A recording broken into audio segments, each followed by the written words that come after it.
Μάνο, τι λέμε. Ξέρω εγώ. Ωραία μαλάκα. Στο κείμενο έχουμε γράψει κάτι. Βα. Τι να γράψω.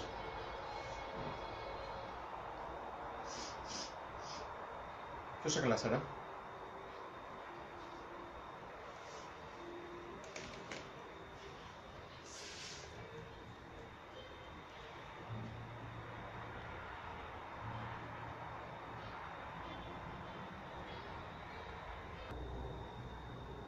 Να κλείσεις την κάμερα ρε εσύ. Ναι, με. Μάνο, κλείς την κάμερα, Γιάννη, την κάμερα, φίλε. Μπόμπι. Α, κύριο.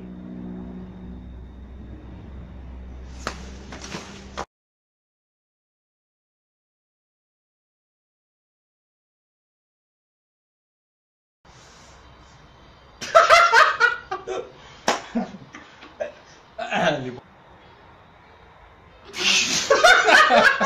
Βρε μαλάκα! Μιλάς! Σένα περιμένουμε. Για μόνος τα. Σοβαρή τώρα. Γιάννη. Περίμενε ρε μαλάκα. Δεν έχω καθόλου καθόλου. Εντάξει, κάποιος να χαμογελάσει δεν πειράζει, μην το πάρουμε και σοβαρά. Ναι, εντάξει. Για πούμε. Πόση ώρα ρε μαλάκες θα περιμένουμε δηλαδή. Αφού ρε μαλάκα σ' ακούει κανείς. Εδώ στο τοπίο το γράφει ανοιχτά.